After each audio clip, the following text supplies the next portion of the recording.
Um, here, I was going to ask you too. You got your podcast, right? Did you tell Born me to to? Climb. Did you tell me to schedule with you? I can't remember. I It's a thought. weekly show. Yeah. All Born right. to So Climb. We're going to have you on there yeah, I'll for jump sure. on. I'll jump on your schedule for that. It's a great way to open my podcast, is telling everybody about your podcast, right?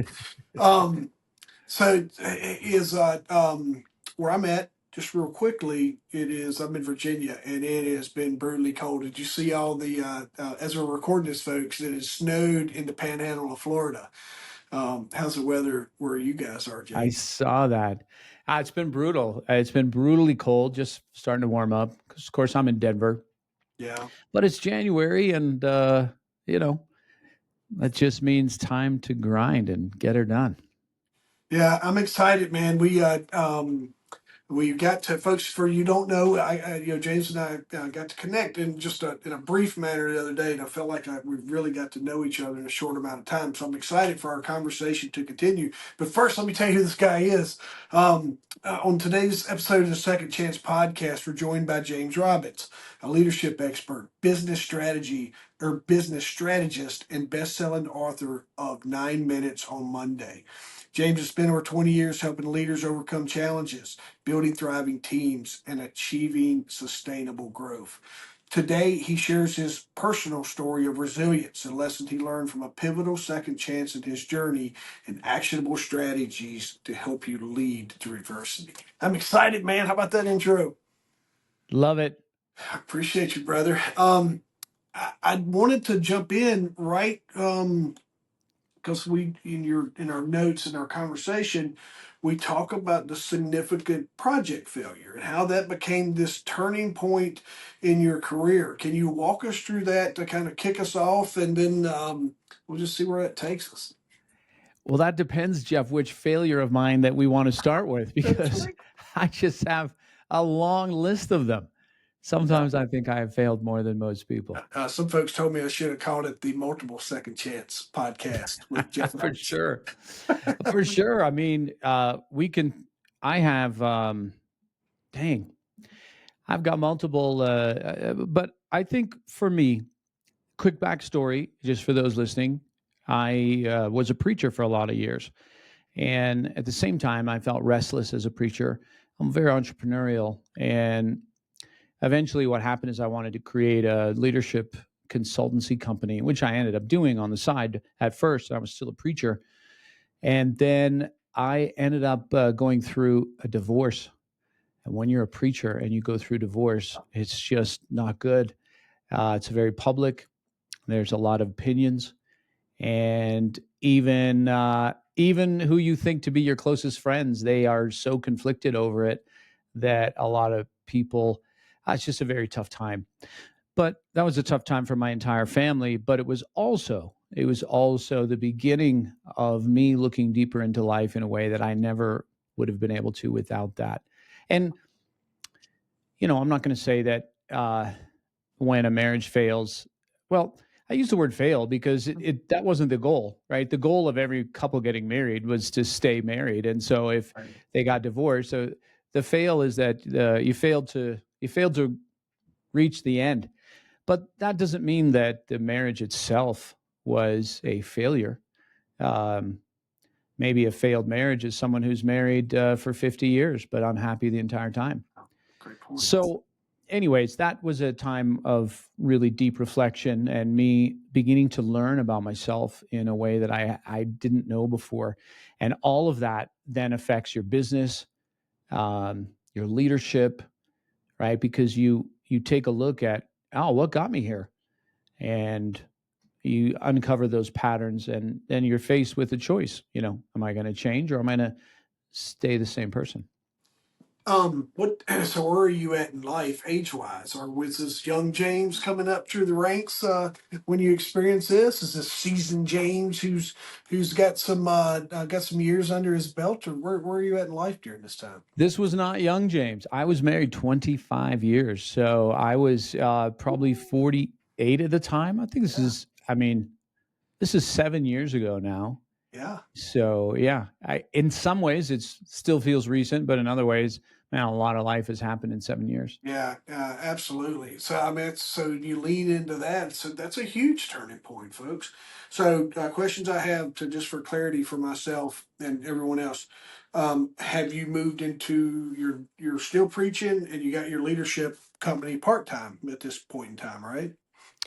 What had happened was my leadership company grew to the point where I was making more money on the side doing that than working as a preacher full time. Yeah. And at that point, I said, "Okay, hey, it's time for me to step out." But what I did was, I I I resigned my salary, and we hired another guy to take over for me. But I still stayed in the leadership team, and so people still saw me as really the head preacher. I would still preach, Yeah. even though I wasn't on the payroll. And then that's when all that went down. Do you there is all sorts of resilience that's built into this moment, James. Like you are in high regard, you're a preacher. Glass house does not describe what you have to live in. You're buying you have to everything, all eyes is on James, but you have to make a decision as you're preaching divorce and all the uncertainty and all the drama that comes in with your situation, right? But you had to make a decision at some point in time of what may have been right for you or what may have been right. I don't like in my life, sometimes I'm thinking, like I tell a lot of people now, oh, Jeff did a lot of things until kids came on. Then it was like, like I have to move in, I have to process a couple people who depend on me with decisions that I make. What is I want to speak to that person who's like, and it may you're not we're probably going to speak to very few preachers that may be on the fence of where you were, right? But I'm just talking about that person who's in a bad situation that knows that life's maybe speaking to them or whatever, and that they need to get out of this. And you have every reason to stay in it because of just what you were called to do for that long time. And by the book, everybody would say that you should have stayed in it, James. And that's where my curiosity is the power, the mindset shift, whatever it took for you to say, no, I'm moving on. I'm going to divorce. I'm going to exit. Tell me about that, James, and those decisions.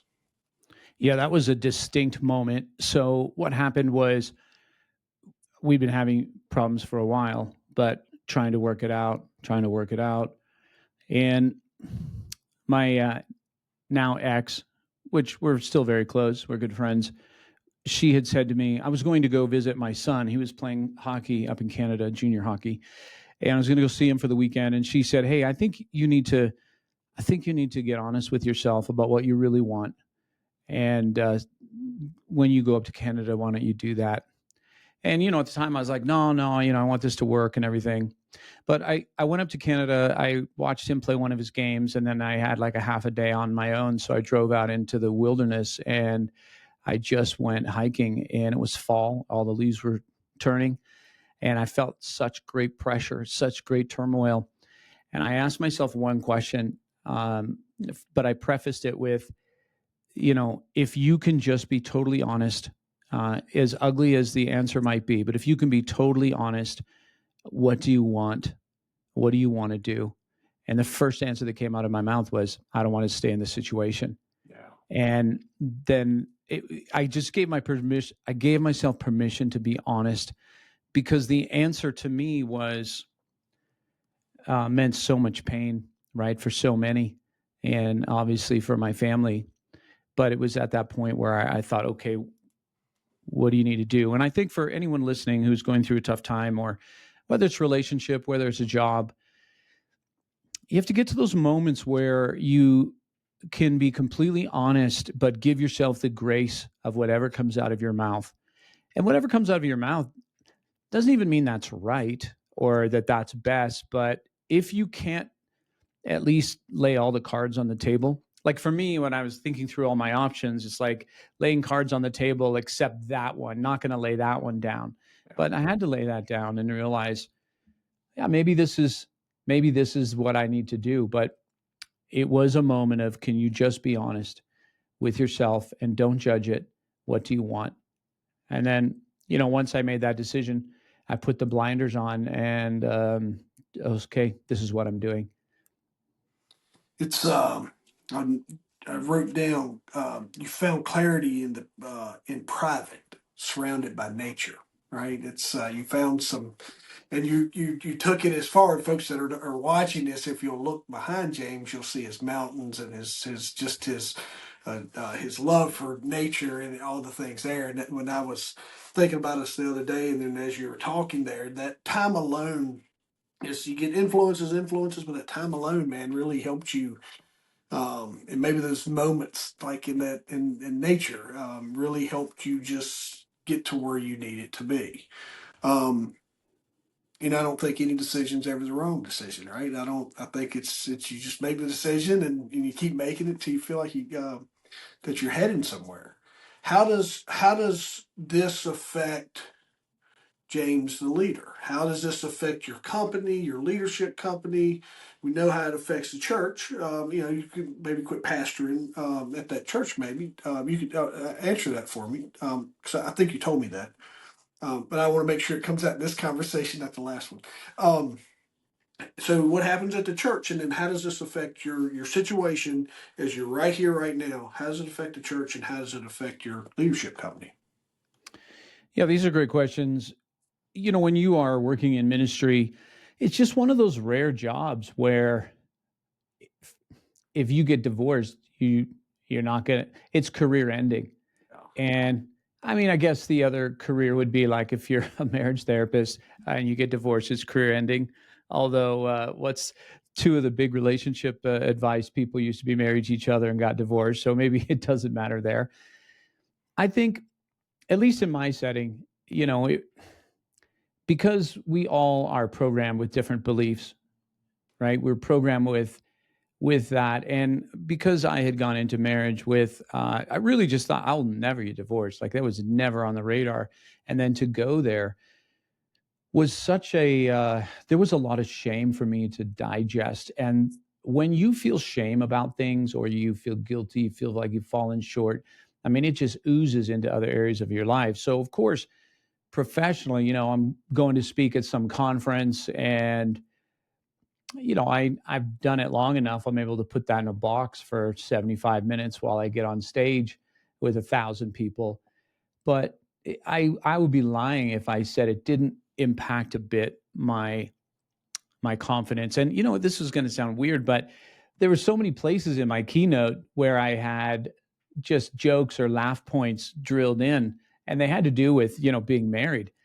And the first time I went to tell them again, I literally was like, do I tell this again or do I now change the story and say it's my ex? And then I was so weird. Like that was, I don't say weird, that's being hard on myself, but yeah, it spilled over into that part of my life. And it just took me a while. I think anyone who's gone through a divorce, you understand it just takes a while to come back on the other side and process all the different beliefs and expectations you had on yourself and get to a healthy place. It's when you live a certain way for so long and you tell a speech for so long, it's the uncertainty in that as well. It's you've got the clarity, but it's the uncertainty of uncomfortableness. Like you said, you knew where you were supposed to be, but it's something new, and it's this feels different or what have you. So I understand what you're saying. I teed all that up, kind of, man, because. There's a lot of that story, right? There's a lot of that story that continues to develop and continues to nudge you. Where does your book fall in here? 9 minutes on Monday. Is your book pre this situation, or is it post, or how does it fall into to where we at in the story? Yeah, 9 minutes on Monday is pre. My book coming out is post. But back to 9 minutes on Monday. 9 minutes on Monday is a leadership framework. And one of the things when you're working in a not-for-profit setting, and for anybody who's a leader here who is in not-for-profit, you understand this, it's really like the greatest school of leadership because you are motivating people. You often have to motivate volunteers So let's say let's go into ministry for a moment. You've got a paid staff. So, those people are on the payroll, but then you've got this other group that's 10 times bigger that is, you can't pay them. You can't fire them. Right. You can't kick them out, like unless they've really done something egregious. Right. And you've got to get this whole family, so to speak, working together. And there's relationship challenges. And so and actually I had lunch with John Maxwell once, and I asked him this same question. I said, do you find that it's harder to lead in a not-for-profit setting and then in the corporate setting? And he said, oh, absolutely, 100%. Because that same idea, right? Like so where it's good in training is you begin to learn that influence, right? Like how to influence people. So where my book came out of, because for me, I like frameworks, I like models, and leadership is such a nebulous thing, right? Like it's, where are the edges? There's a certain art to it, but I like frameworks. And there are certain things we know from research that motivate people. One of them being if their boss cares about them. And the research on this is so clear. But for those of you who are leaders or business owners, if you care about your staff, and not if you think you care, but if they feel that you care about them, they are going to trust you more and they're going to work harder for you because of this psychological principle called reciprocity. Yeah. It's the same thing. Like if I came to your city, Jeff, and bought you lunch, I know what you're going to tell me. You're going to tell me, okay, well, you can buy me lunch only if I can buy it next time. It's just, it's how it works, right? So when you care about your staff, and when I mean care about your staff, you don't have to be your friends with your staff, but being genuinely interested in them as people, knowing if they got kids, what their kids' names are, if they're married, what their spouse's name is, knowing what's a passion of theirs outside of work, what's their career goals, what's their corporate anniversary or corporate birthday, so you can recognize that. Just little things like that, so that from time to time, you can just be interested, because it communicates the message to somebody. You matter. And so that's, one of the, in the framework called 9 Minutes on Monday, the book is built around 9 drivers of engagement, 9 engagement drivers. So one of them is that care, right? People have a need to be more than a number. Excuse me. They also have a need to wrestle with something. As I like to say, people need a mountain to climb. And so a lot of people get in the workforce today and they're just completing tasks. And then it's like being on a treadmill. You burn up all this energy and then you get off it and you haven't gone anywhere. People want to feel like the effort they're putting in, they're getting someplace with it. And that's why one of our goals as leaders is we have to create targets and goals for people, or at least help them create them, so that people can be striving for something.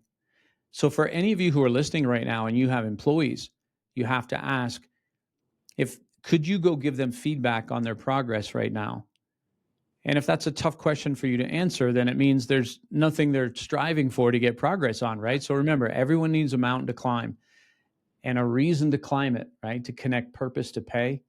They need a reason to climb it, and they need enough rope to hang themselves along the way. They need some freedom. They need some autonomy, not to be micromanaged.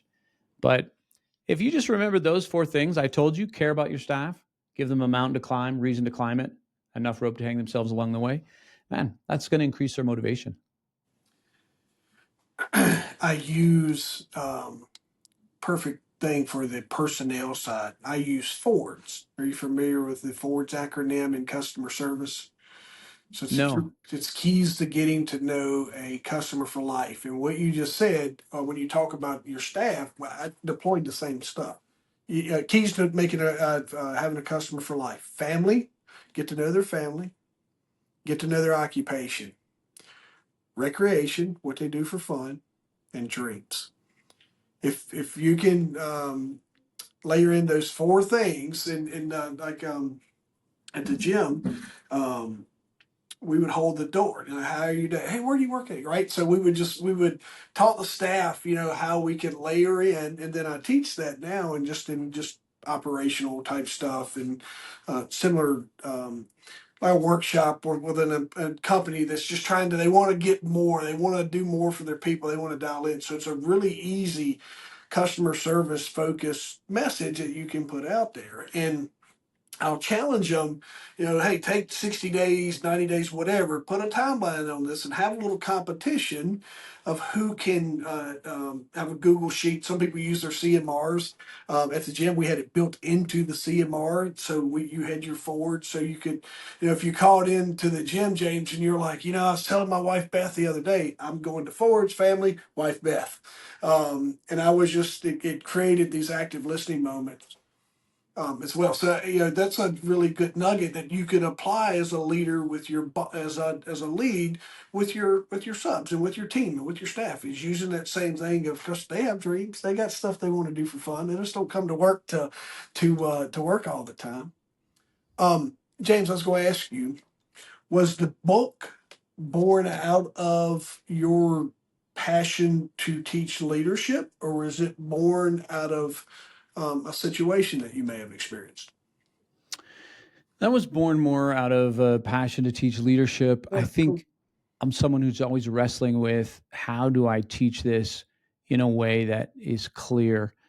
And the more I studied intrinsic motivation and motivation, that's when I began to see, these are the things that drive engagement. And the more they became clear to me, it just became a framework. Where 9 Minutes on Monday has been popular is that it teaches people these 9 engagement drivers, but then it gives them this simple ritual to use on Monday morning to increase the motivation of their staff. And the ritual, it's embarrassingly simple, yet profoundly effective. And basically, it just involves 9 questions that when you get into the office, before you get into your email, before you get into your to-do list, you're going to pull out this little piece of paper. We give them a template, and you're going to ask yourself 9 questions. And each question is going to give you a little micro commitment. Who am I going to connect with this week, right? Who am I going to give some recognition to?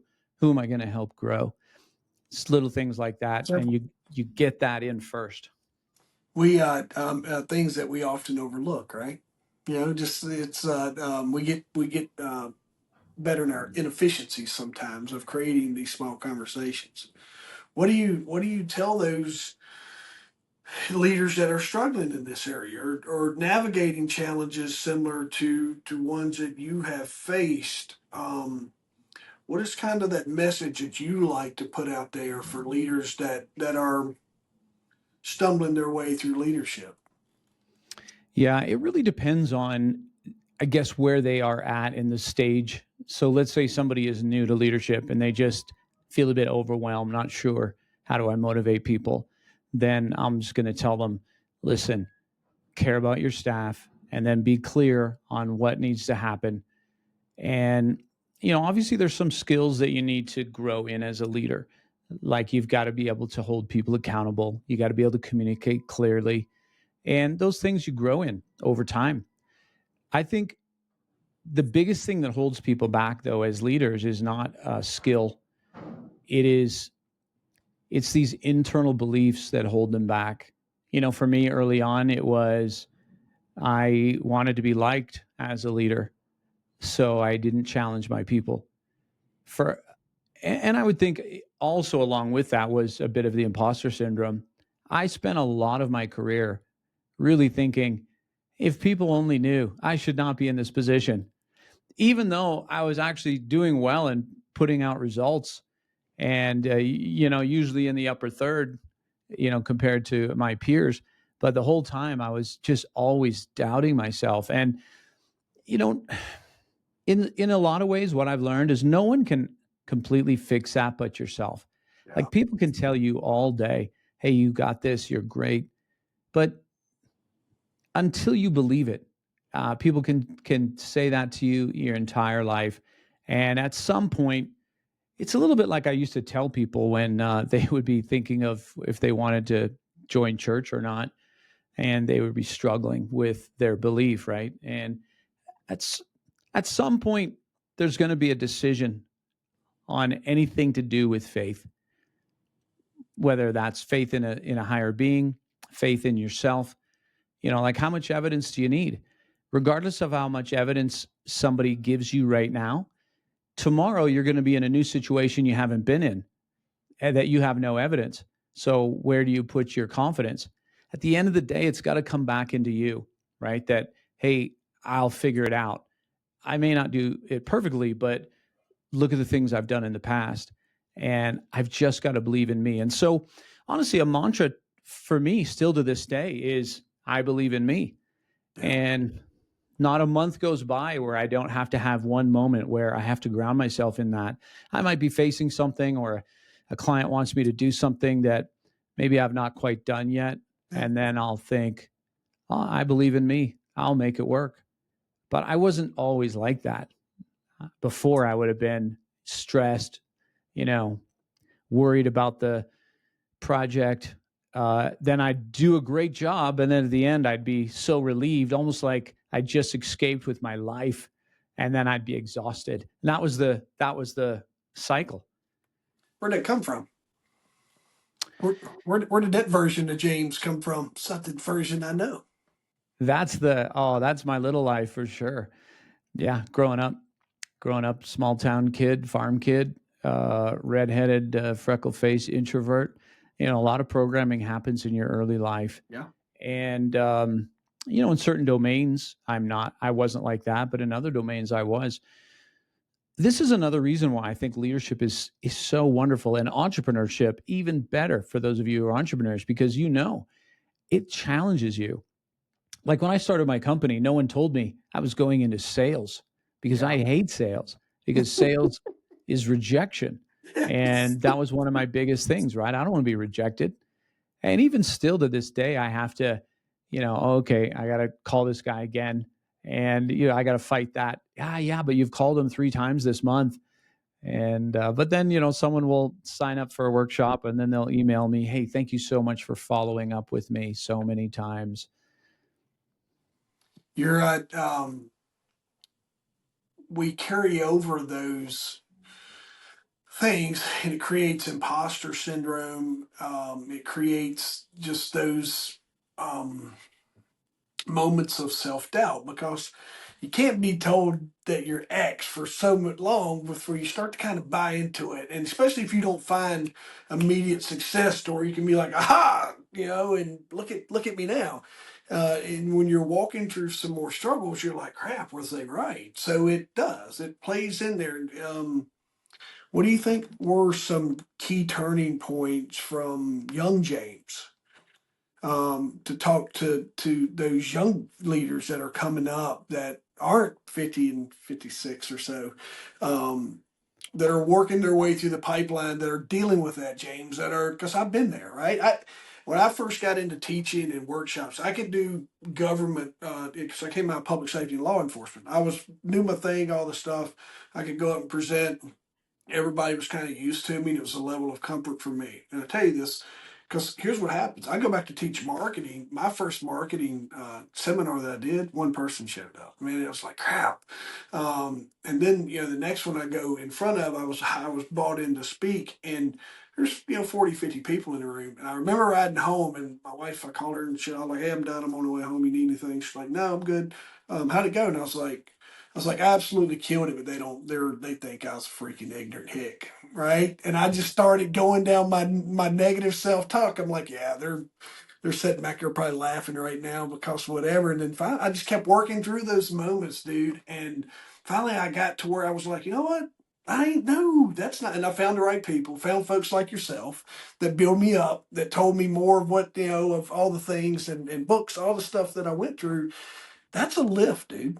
So, all right. So I rambled on just to ask you, how did young James overcome that? Well, I first want to just comment on what you said. I think that's so amazing that you just kept doing it, and as you did it, you reached out, you found different things like people, and you learned things, and I think that's the path. I don't know that there's just one thing that flips the switch. There's going to be a lot of different things, but to answer your question, to go back and talk to young James is the same message I'm now saying to leaders everywhere I go. Even companies, when they'll have me come in and they'll say, like, we're trying to create a high performance culture, and yeah, of course we're going to talk about leadership, psychological safety, but I say the foundation is when every single employee can adopt a growth mindset. And, for those of you, many of you are familiar with Carol Dweck's work, but even what precedes her work is the idea of mental toughness. And the model of mental toughness is very much around growth mindset. It's this idea that you don't have to be perfect, number one, but what you do have to do is grow. And so the idea, and this is what I would say to young James, I would say, stop trying to prove yourself and start focus on getting better. And everything you do is just feedback and lessons. And you've got to disconnect from your ego. So when you see a challenge, run towards it. This is an opportunity. And, to give you examples, early on, I was deathly afraid of speaking in public. And so I just began to avoid it. Well, that's an ego mindset. Like, I don't want to do something that then I fail. And how many people in my life as well, how many things did I not do because I was afraid of how I would look if I failed? And, afraid of what? Those people aren't even going to show up to my funeral one day. So why would I care what they thought of me? But yet I did. So the growth mindset is the best thing because it gives you that excitement of, I'm just going to go do this. I might totally blow it. I might do amazing, but regardless of the outcome, I will learn, and that's going to make me better. And I'll give you an example of this. This is where I diverge a little bit from Carol Dweck's work, because she's very much like, you're a fixed mindset or a growth mindset. Well, to me, that's kind of a fixed mindset in itself. Like, I don't think it's that binary. I think there's times I can step into a growth mindset, and there's times I'm back at a fixed mindset. So maybe a year ago, I was reading this book and I found out that there's a storytelling competition. It's all over the North America. I never knew it existed.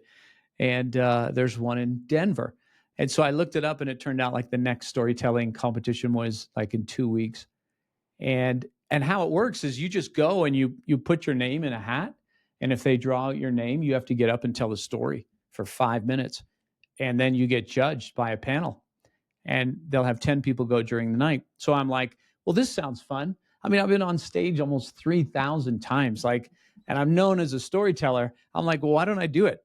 So I go down there and I walk into this.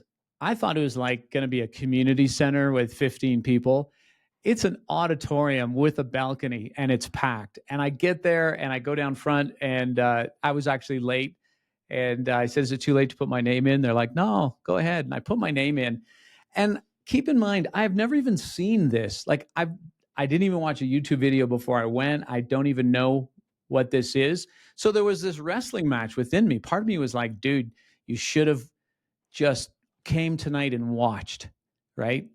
But that's the fixed mindset. The growth mindset, I did the right thing. I put my name in, but I went and I found my seat up in the balcony. I brought my daughter with me, and I sat down beside her. And then I said, you ever do something and right away you think, oh, that was a mistake?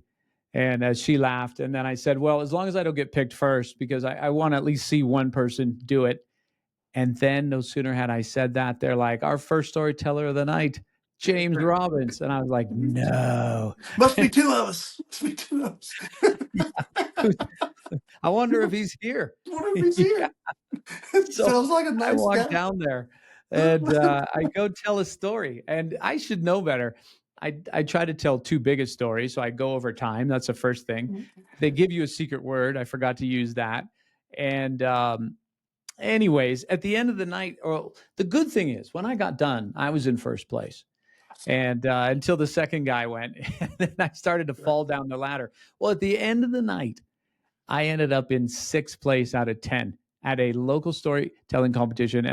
And I know there's no one in that building who's been on stage more than me, right? So my ego was bruised when I walked out of there. I was driving out with my girlfriend.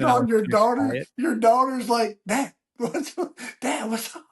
Oh, come on. Exactly. Like all You these do other this for a living. I hear my daughter busting my chops now. Half of them I was like, that story's not better than mine, but the judges thought so. So anyways, I had this moment where my ego was bruised. But then I said to my girlfriend, I said, it's actually kind of funny. I'm probably the most experienced guy there. And I just got wiped out in a local storytelling competition. And she laughed and she said, yes, that is funny. And, but then the growth mindset steps into, okay, well, what did I learn from that? Like, it's funny. Here's the thing. I tell this story now when I'm doing presentations. And the fact that I got sixth place in this storytelling competition is a better story than had I gone and I won the competition. So back to the question about what would I say to younger James is that a lot of what is going to inspire people about your life isn't about what you accomplish, but it's the journey. It's your perseverance. It's how you get back up after a failure. It's your mindset. It's your attitude, because everyone fails, everyone falls short, and everyone needs models and examples to look to in those moments. Like, how many people are inspired by the person who just is a rock star and never makes a mistake? Yeah. It inspires us to some degree. We can aspire to be like that person, but it's also a bit out of touch. So, anyways, I would say to acknowledge younger it too, James. James, right? A lot of people, the mistake, like I used to make big deals out of small mistakes, and people would be like, they wouldn't even give it attention, right? They would just move on. So sometimes just not acknowledging these little things that people put so much emphasis on is too, right? For sure. But I will say this about imposter syndrome. Where imposter syndrome served me was because I didn't want to look stupid. Mm. I really focused on learning my craft, and I put a lot of time into it. And so, I'm kind of conflicted about what's the moral of that story. I mean, ultimately what's best is you're going to be a great student and you're going to learn and master skills. You don't have to do that from a place of fear, but in the end, that's what drove me initially. I just didn't want to look bad. Now, obviously, when I go into, I'm going to do my next presentation, I think it's on the East Coast in March. Of course, I don't want to look stupid, but I know I won't, because I have good stuff to teach and I know how to present it. So I have the years, to rest on. But I think one thing that I started a few years ago, Jeff, and that was I stopped preparing so much. And I've just all my life I've over prepared. And so I remember the first day I did it, I had to go in and speak to a hospital. And normally I would still be nervous the night before and go over the notes too much. And I said, no, not doing it. I'm just walking in the room and I'm going with myself. And, was it as smooth and polished? Probably not, but yet maybe that doesn't mean it was worse. And I did just fine. So it's trust yourself. You don't have to be perfect. Yep. Just do it. Keep learning and keep doing it, but take risks. The only thing I put a lot of emphasis on now is if I'm using someone else's technology.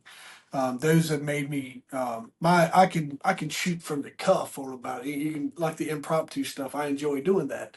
I did some stand up comedy. That's a lot of fun because you just kind of like I had some stuff, but then here's where your uncertainty is. You're like when you go teach, you got your product. They're gonna, they're hiring you to be there. When you go do an inspirational talk, you're generally, being asked at something. Comedy, you put your name in the hat and you go up. And look, you got to wait for them to laugh. If you're trying to be funny, especially some guys will do it. Don't worry about being funny. I wanted some laughs, and man, once I got that first laugh, it was like the most liberating thing. I'm like, I've made it on my comedy tour now. Um, that's just a lot of uncomfortable stuff. But my technology will always, if I don't go in and just like, hey, walk around the room, just have some room presence. But I never worry about the material because I feel like I'm a craftsman of that stuff now, and I'm confident in what I do, and I'm no longer that. That when that negative guy shows up, I'm like, yeah, man, there's room for you in the corner. You got to go sit over there. I got other things to do. Yeah, I used to. I used to scan the audience for who wasn't into my presentation, who was sleeping, who was, and that's just driven by insecurity. And that was early on. Now I don't think like that, but for sure. You, I want to thank you, man. I want to ask you, and it plays a big role in leadership and all those things you went through.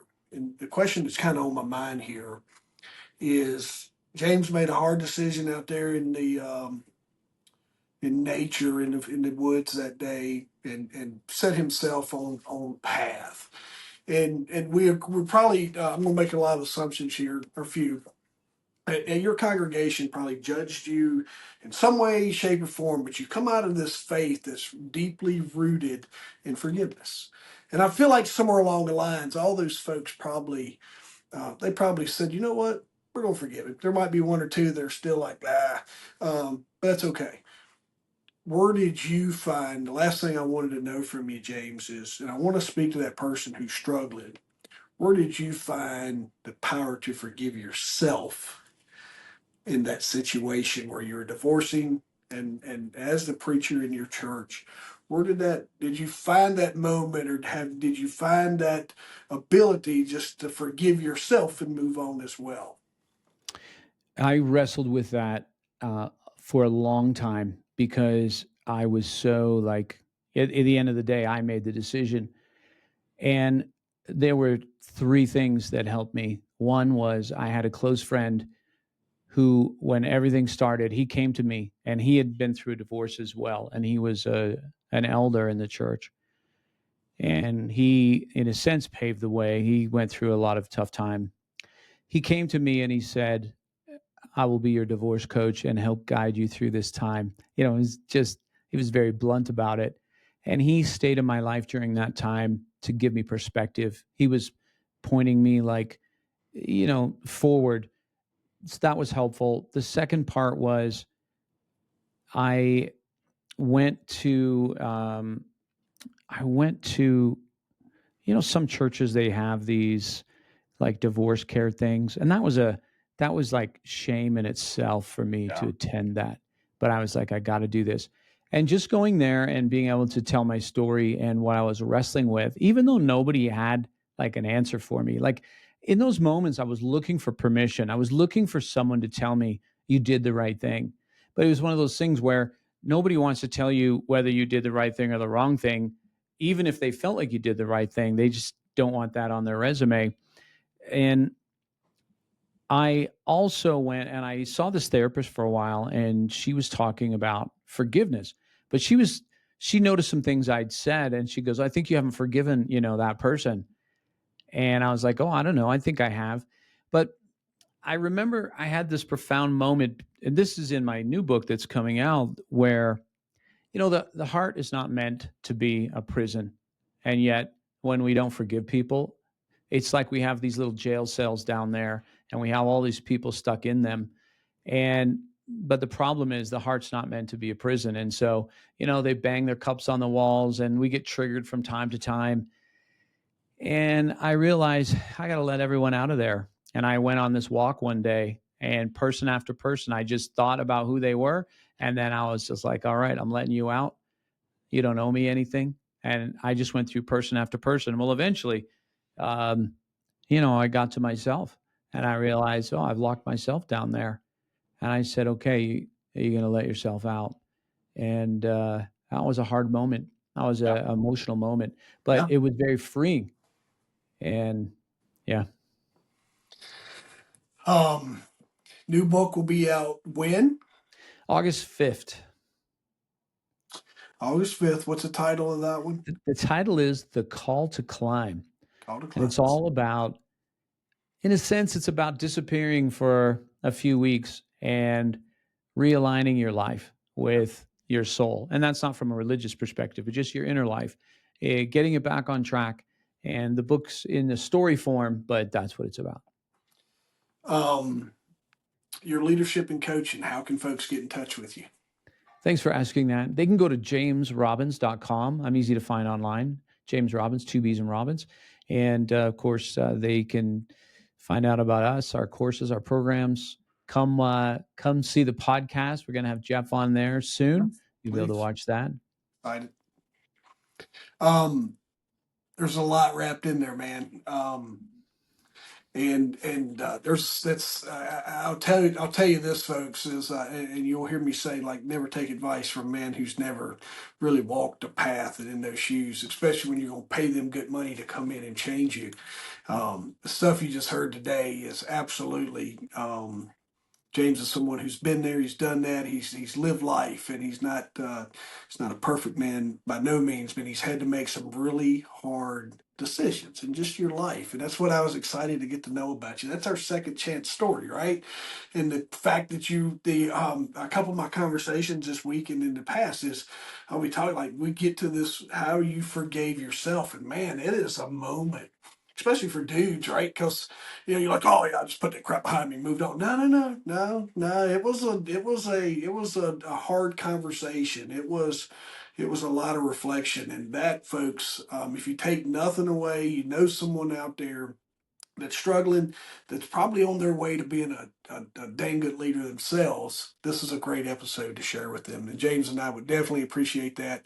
Can't thank you enough, brother. Appreciate you being on here. Can't wait to have you back on. We'll do some more conversations about all the cool stuff you get to do, and I'm excited to come on your show and just tell you all the reckless behaviors that old Jeff got to do. So, thanks for being on, man.